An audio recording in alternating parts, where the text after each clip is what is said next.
Bismillahirrahmanirrahim. Assalamualaikum warahmatullahi wabarakatuh.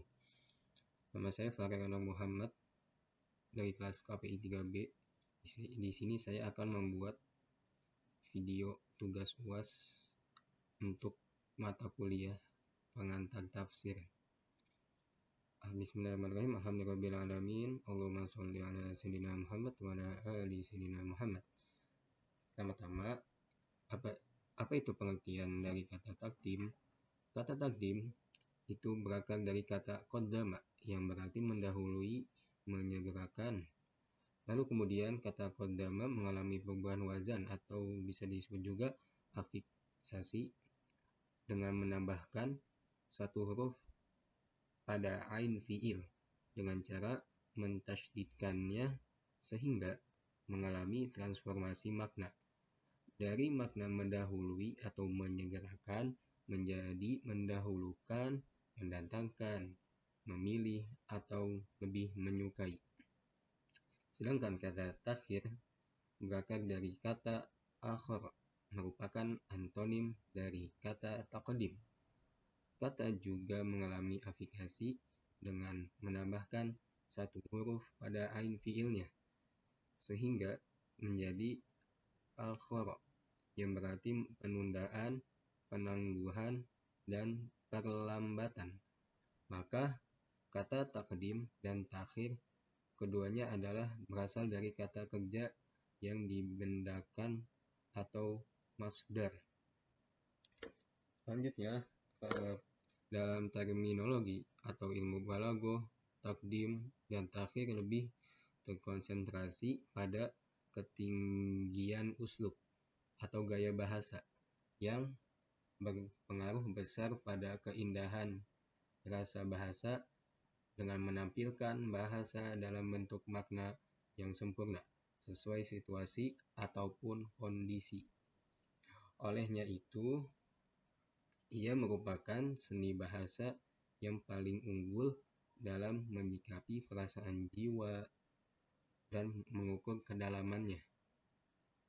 Takdim dan takhir yang dimaksudkan dalam kaidah ini adalah mendahulukan atau mengakhirkan suatu lafaz atau ayat yang satu dari satu lafaz atau ayat yang lain, atau memposisikan suatu lafaz yang sebelum posisi aslinya atau sesudahnya untuk memperlihatkan kekhususan, keutamaan, dan urgensi dari lafaz tersebut.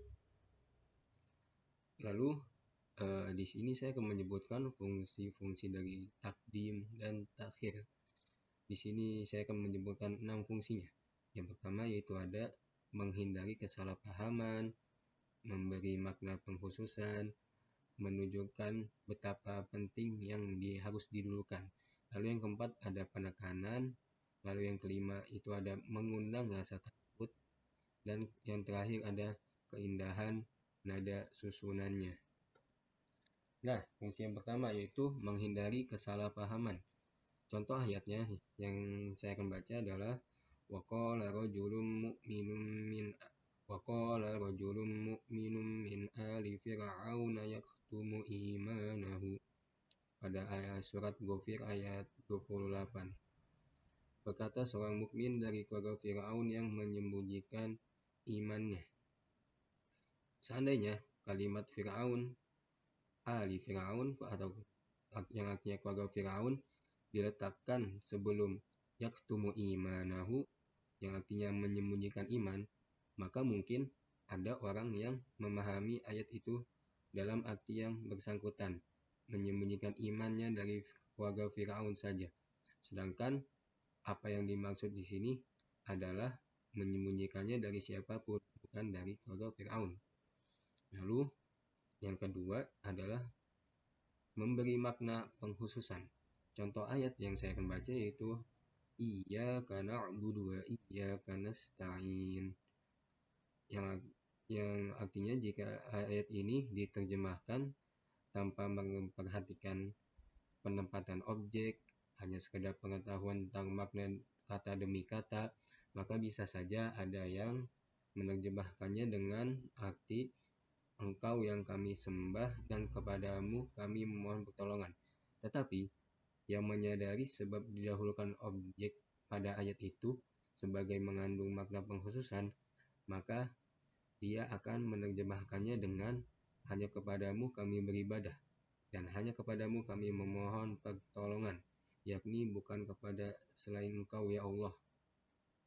Lalu yang ketiga, menunjukkan betapa pentingnya yang didahulukan. Seperti ucapan Nabi Musa alaihissalam yang direkam di Al-Quran ketika menghadapi kaumnya Bani Israel yang meminta agar dibuatkan pula berhala untuk disembah sebagai Tuhan. Nabi Musa berkata pada surat Allah berfirman, Qala aghairallahi abghikum ilaha wa huwa faddalakum 'alal 'alamin. Yang artinya dia Musa berkata kepada kaumnya, apakah aku mencarikan untukmu Tuhan selain Allah, padahal dialah yang melebihkan kamu atas segala umat pada masa itu. Quran Surat Al-A'raf ayat 140. Lalu yang keempat ada penekanan. Seperti firman-Nya dalam Quran Surat Al-Maidah ayat 116 yang bermaksud menekankan tentang siapa pelaku.